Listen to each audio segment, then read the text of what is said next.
I'm here with Rachel West of Eating the Ozarks. Usually, Rachel, we have you in studio, but it's hard for you to bring the forest into the see studio. the trees today. So you've got me out of the studio into the forest. Yes. And you've promised me pie, that's all I know. So what are we going to be looking for? Stick pie? What do you mean? Tell me about this. So we're going to go out and we're going to gather a spice bush.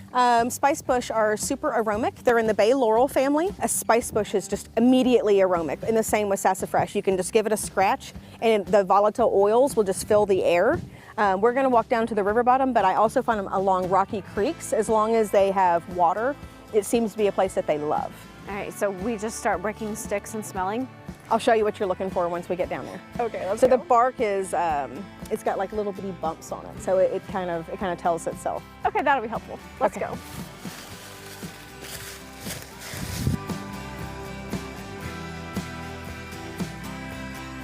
Spice bush they always grow in these stands, and so you've got a mother tree, and then you've got all these little babies that will send out a runner every year, and then they'll just form a thicker stand.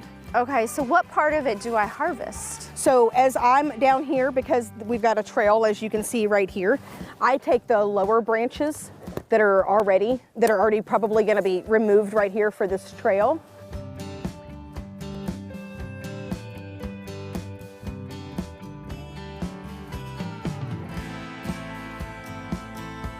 It's pretty good for a stick. So we're back in from the woods. I collected sticks, but you promised me pie, Rachel. You promised me pie. And to me, this just looks like a bunch of sticks, but I know to you, this is like magic.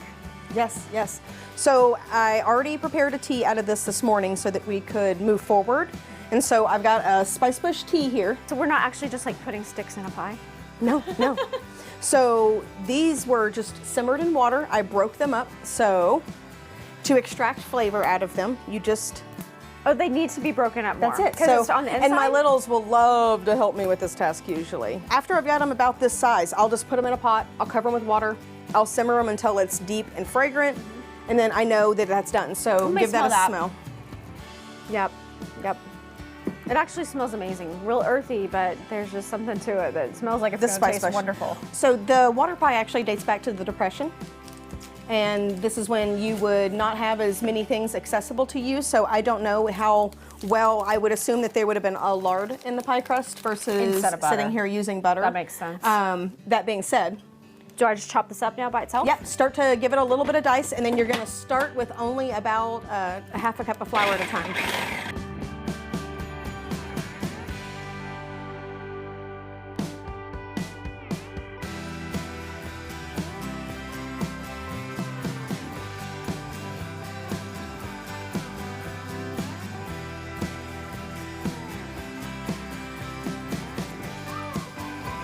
All you're gonna do now, water pie. We have no berries outside to pull from. It's in the middle of the winter. It's in the middle of the winter. Kind of like Depression days, right? Feels like that a little sometimes. So all you need is your water. Okay. Which the second I read water pie, I immediately was like, I'm never using water.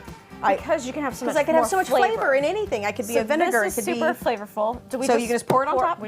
We pour it on water top. in a pie crust.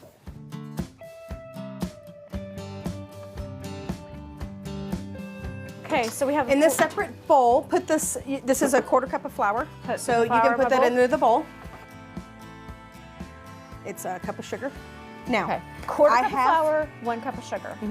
I'm still really concerned about the ratio of liquids to solids here. So you're just gonna sprinkle it on the top. So it's a cup and a half and it'll bake. So this is it? You're just gonna start sprinkling it like this. Here, take your fork. And because your fork's already a little natural sifter.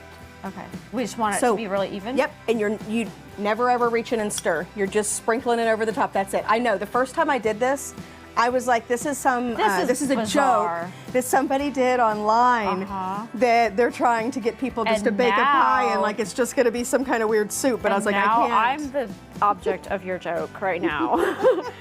So I'm gonna tuck our crust just a little bit right here. Does that keep just because we can? No, just give us more crust and it'll keep it from browning as much. Now that we have our water level, the level will come up as you saw as you put in the flour. So that's it. You've done a pie. So we're gonna bake this for 50 minutes to 60. 350? So 50 minutes to an hour, and then that's it.